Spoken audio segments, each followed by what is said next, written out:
Hello, so welcome back to the part 3 revision video of the chapter structure of atom in plus 1 chemistry, and this is Anjana. So let's start with the dual behavior of matter. In 1924, the French physicist de Broglie proposed that just like that of radiation, matter in dual behavior ഉണ്ട്, that is both particle and wave like properties ഉണ്ട്. And അദ്ദേഹം ഒരു equation ഒരു relation propose ചെയ്തു between wave length momentum. So that equation is lambda is equals h by mv. So lambda is wavelength and m is the mass and v is velocity, and we know that the product of mass and velocity gives momentum. So lambda is equals h by p. So ഈ equation use ചെയ്ത് എങ്ങനെ calculations solve ചെയ്യാമെന്ന് ഒരു example നോക്കാം. What will be the wavelength of a ball of mass 0.1 kg moving with a velocity of 10 meter per second? So according to the de Broglie equation, lambda is equals h by mv, right? H is Planck's constant and we know the value that it's 6.626 into 10 raised to minus 34, and mass ക്വസ്റ്റ്യനിൽ തന്നിട്ടുണ്ട് 0.1 kg, and വെലോസിറ്റിയും ക്വസ്റ്റ്യനിൽ തന്നിട്ടുണ്ട് 10 meter per second. So ഇക്വേഷനിൽ substitute ചെയ്ത് കൊടുക്കുക and finally നമുക്ക് answer കിട്ടി. That's all. Heisenberg's uncertainty principle. It states that it is impossible to determine simultaneously the exact position and exact momentum or velocity of an electron. So we know that electron is always moving in its orbit, right? So അങ്ങനെ moving ആയിട്ടുള്ള ഒരു ഇലക്ട്രോണിൻ്റെ ഒരു particular ടൈമിലൊരു exact പൊസിഷനും velocity മൊമെൻറ്റും ഒന്നും determine ചെയ്യാൻ പറ്റില്ല. അതാണ് Heisenberg uncertainty principle പറയുന്നത്. And the product of these uncertainties is always equal two or greater than h by 4pi. So mathematically നമുക്ക് എങ്ങനെ എക്സ്പ്രസ് ചെയ്യാം? Delta X is uncertainty in position into delta px, that is uncertainty in momentum, will be greater than or equal to h by 4pi. Orbit versus orbital. So it's sometimes confusing that ഈ ഓർബിറ്റും ഓർബിറ്റലും തമ്മിൽ എന്ത് ഇത്ര വലിയ വ്യത്യാസമാണെന്നുള്ള കാര്യം ചിലർക്കെങ്കിലും sometimes confusing ആയിരിക്കും. So let's clear that confusion. So നമുക്ക് കമ്പയർ ചെയ്ത് പഠിക്കാം. That is orbit and orbital. Orbit എന്ന് പറയുന്നത് it's the path around the nucleus in which electrons revolve. ന്യൂക്ലിയസിനെ സെൻറ്ററാക്കി വെച്ചുകൊണ്ടുള്ള ഒരു പാത്താണ് ആക്ച്വലി ഓർബിറ്റ് എന്ന് പറയുന്നത്. ആ ഓർബിറ്റിലൂടെയാണ് ഇലക്ട്രോൺസ് മൂവ് ചെയ്യുന്നത്. അതേസമയം ഓർബിറ്റൽ എന്ന് പറയുന്നത് it's a region around the nucleus where probability of finding electron is maximum. ഒരു ഇലക്ട്രോണിനെ കാണാനുള്ള ഒരു പ്രോബബിലിറ്റി ഏറ്റവും മാക്സിമം ഉള്ള ഒരു റീജിയൻ, അതാണ് orbital. Next come orbit. Orbit is circular or elliptical in shape, whereas orbital may be spherical, dumbbell or double dumbbell in shape. Orbit represent the movement of electron in one plane, whereas orbital represent the movement of electron in three-dimensional plane. And orbit നമ്മൾ മിക്കപ്പോഴും KLMN ആ രീതിയിലാണ് represent ചെയ്യുന്നത്, whereas orbital SPDF അങ്ങനത്തെ രീതിയിലാണ് represent ചെയ്യുന്നത്. അത് ഇനി നമുക്ക് കാണാം. So quantum numbers. So basically ഒരു ആറ്റത്തിന് എത്ര വേണോ ഓർബിറ്റ്സ് ഉണ്ടാവാം, ഓർബിറ്റൽസ് ഉണ്ടാവാം അല്ലേ? സോ ആൻഡ് ക്വാളിറ്റേറ്റീവ്ലി ഈ ഓർബിറ്റൽസിനെ ഡിസ്റ്റിങ്ക്യൂഷ് ചെയ്യാൻ പറ്റുന്നത് അവരുടെ സൈസ്, ഷേപ്പ് അല്ലെങ്കിൽ ഓറിയൻറ്റേഷനൊക്കെ വെച്ചിട്ടാണ്.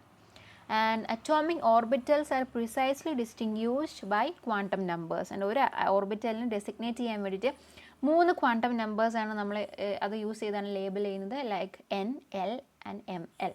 സോ അത് ആരൊക്കെയാണ് നമുക്ക് നോക്കാം. First of all principal quantum number N. It identifies shell, determines size and energy of orbitals. That is principal quantum number n value 1 ആണ് എങ്കിൽ ആ ആറ്റത്തിന് ഒരു ഷെല്ലേ ഉള്ളൂ, ദാറ്റ് ഈസ് K ഷെൽ. ഇനി quantum number principal quantum number 2 ആണെങ്കിൽ L shell and so on. Okay. Then azimuthal quantum number L. ഇതിനെ മറ്റ് പേരുകളിലൂടെ പറയുന്നുണ്ട്, like orbital angular momentum, subsidiary quantum number. And this particular quantum number identifies the subshell and determines the shape of the orbital.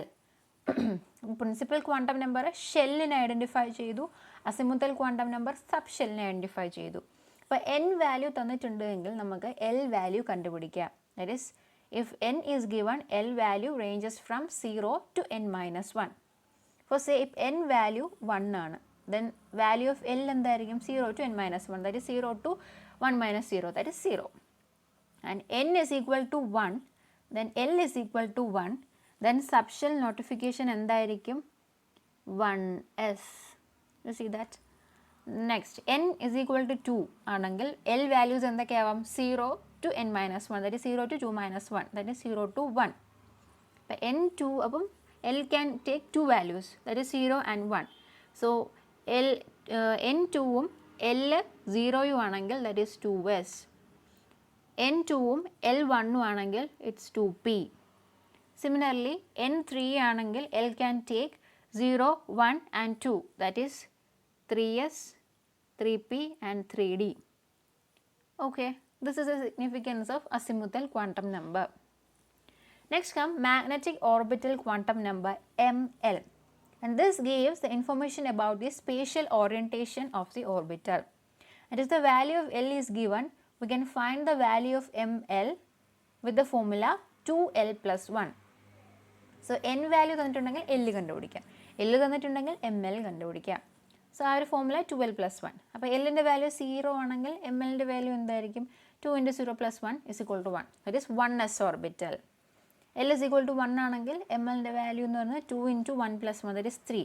So ml can take 3 values, minus 1, 0 plus 1, that is 3p orbitals. Lൻ്റെ value 2 ആണെങ്കിൽ ml can take 5 values, that is minus 2 to plus 2, that is 5d orbitals. Next is electron spin quantum number ms. This refers to orientation of the spin of the electron. So electron spinning അവർക്ക് രണ്ട് values എടുക്കാൻ പറ്റും, that is plus half and minus half, and these are called the two spin states of the electron. And normally represent ചെയ്യുന്നത് രണ്ട് arrows use ചെയ്തിട്ടാണ്. upward arrow ആണെങ്കിൽ spin up, downward arrow ആണെങ്കിൽ spin down. So നമ്മൾ ഓർബിറ്റൽസിൻ്റെ കാര്യം പറഞ്ഞല്ലോ, S P D F അങ്ങനെ കുറേ കാര്യങ്ങൾ പറഞ്ഞു അല്ലേ. അപ്പോൾ അവരുടെ എനർജി ബേസിസിൽ ഇൻക്രീസിങ് ഓർഡർ ഓഫ് എനർജി അല്ലെ അവരെ എങ്ങനെ റെപ്രസെൻറ്റ് ചെയ്യുന്നതെന്ന് വെച്ചാൽ 1s less than 2s is equal to 2p. Means 1sന് ഏറ്റവും കുറവ് എനർജി, 2sനും 2pക്കും equal energy, and 2s 2p less than 3s is equal to 3p is equal to 3d. ഇവർക്ക് 3 പേർക്കും same energy. Less than 4s is equal to 4p is equal to 4d is equal to 4f and so on. So ഇങ്ങനെയാണ് increasing order of energy of orbitals. So നമുക്കൊരു question നോക്കാം. Using s, p, d, f notations, describe the orbital with the following quantum numbers. So 4 sets of quantum numbers തന്നിട്ടുണ്ട്, അത് വെച്ചിട്ട് നമ്മൾ ഏത് orbital ആണെന്ന് answer ചെയ്യണം. സോ എ ക്വസ്റ്റ്യൻ നോക്കിക്കേ, n is equal to 2, l is equal to 1. Orbital ഏതെന്ന് എഴുതണം. സോ n 2 ആണെങ്കിൽ ഒബ്വിയസ്ലി 2, l 0 ആണെങ്കിൽ s ആണ്, L 1 ആകുമ്പോൾ p orbital, so 2p orbital. B question നോക്കൂ, n is equal to 4, l is equal to 0. അപ്പോൾ answer that is orbital is equals ഏതാണ് 4s. C question 5 n-ഉം l 3-യും, that is 5f. D question n is equal to 3, l is equal to 2, that is 3d. Okay, ഈസിയാണ്, കാര്യം മനസ്സിലാക്കി വെച്ചാൽ easy ആയിട്ട് answer ചെയ്യാം. Next come boundary surface diagrams of the 3 2p orbitals.